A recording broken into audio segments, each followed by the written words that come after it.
Here we are with Big Jim Arrington, Oldest Pro Bodybuilder in Guinness World Record Books. And today we are standing in front of the original Muscle Beach down in Santa Monica. Not the one we all come to know today, the one down in Venice. This is the original where it all started. And Jim, you have some memories of this place? I have one memory. In 1950, my friend Don White and he was my training partner, and came down here. I was 16 and he was probably a little younger than that. And we came down here to see Muscle Beach because we had read about it in the magazine and Strength and Health. And what we found was what they had was they would have people would have brought their weights out in some buttons and lift off to some plywood. But the main thing was the adagio dancers, where they would do hand balancing and throw the women around. Where they flip them and do some gymnastics stuff. But what we wanted to know was what was going on, because in 1949 they had what was called the Mr. USA, professional Mr. USA, that the two main gym owners, Burt Goodrich and Vic Tanny, put together. And at this show, everybody in the country who was anybody in bodybuilding or physical development or anything like that was at that show, and a whole bunch of them actually competed. The winner was John Grimmick, one of the most famous bodybuilders of all time, one of the top 7 in history. And Clarence Ross, who was the Mr. America in 1948, competed at that show. Also, George Eiferman, 1947 Mr. America. And number in the 5th place was Armand Tanny. Now Armand Tanny was Vic Tanny's younger brother, and he placed 5th at that show. And so we came up here to see who was going to be entering the show for 1950. And the only one that we saw there was Armand Tanny. And it was 2 weeks before the show. And what we found out was that Armand had a big roll of fat around his stomach. But he had a beautiful tan. But he had this roll of fat. And then when a few months later we read in the magazine that he had won the show. So how in the world? Well, 50 years later, I had an opportunity to interview Armand Tanny. I said, Armand, we came up and saw you 2 weeks before the show, and you had a lot of fat. What did you do? He says, I ate meat, raw meat. And that's all I had between that and the show. And apparently that worked. So that's just the start of a low-carb diet, because meat has no carbs. Also, we noticed that we recognized Joe Gold, the founder of the Gold's Gym, 15 years later in 1965, and he was there. So he was one of the others that we recognized. But that was the only time I was ever at this place, and when anything was going on.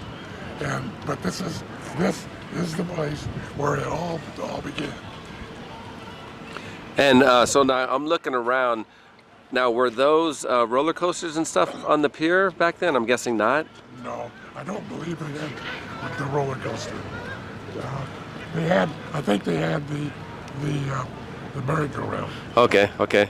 Yeah, so they had that's as you see over there, you got merry-go-round, rolling coaster, and they're small, and that rolling coaster's small, but if you ever come down to Santa Monica, I totally suggest you try the roller coaster, because it's small and it's a short ride, but it is actually pretty fun. And I know they have like day passes you could pay for, and you could just ride it nonstop, and you come like on a non-weekend day, and you could probably just go back to back and back on it if you're in the roller coasters. But it actually is a little fun roller coaster. And plus, the cool thing about that Ferris wheel is it does overlook the ocean, as you see out out past us, the ocean.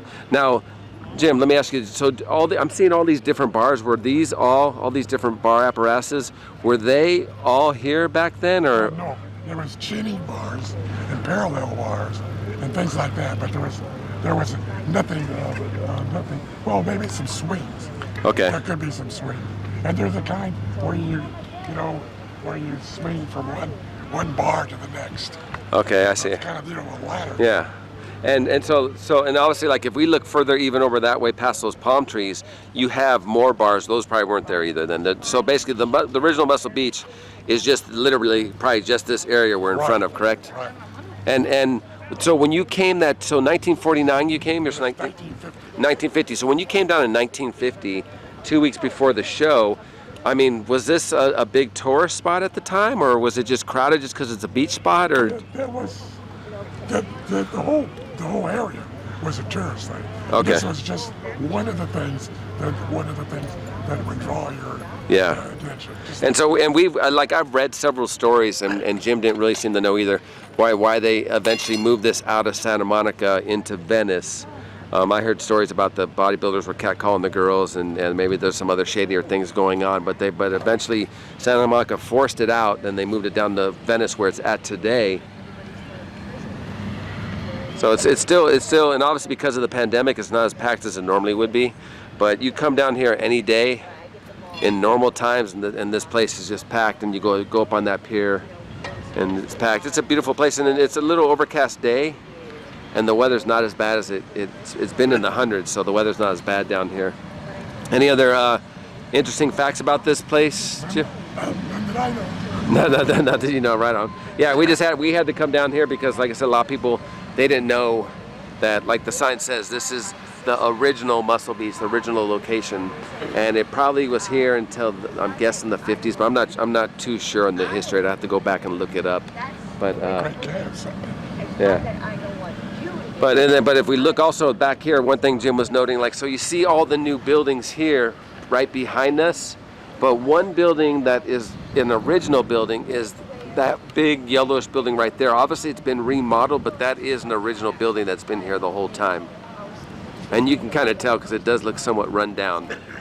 But you look to the left of it here, and you see all these more modern buildings and parking and place. Obviously super crazy, super hot tourist attraction. Obviously the people love to come to Santa Monica Beach. But we had to give you a little history lesson with Big Jim Arrington. He's about a couple weeks away from his 88th birthday. And some people ask, why does his voice go out? Well, when we film these, we usually film 4 or 5 videos at a time when we get together.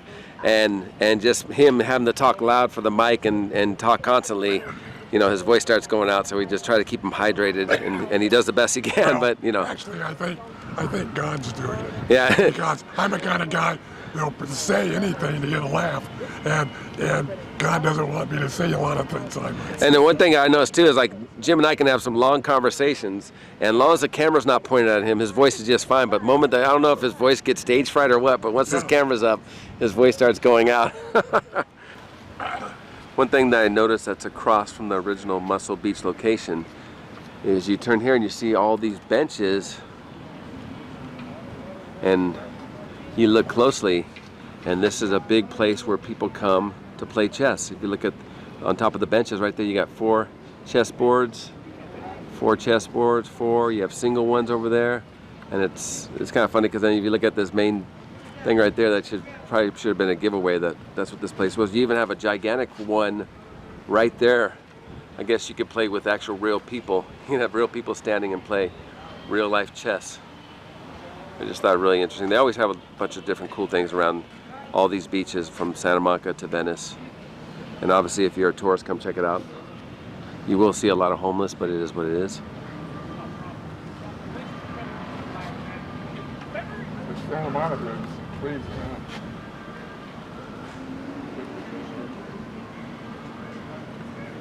MrYorkieLoverFitness.com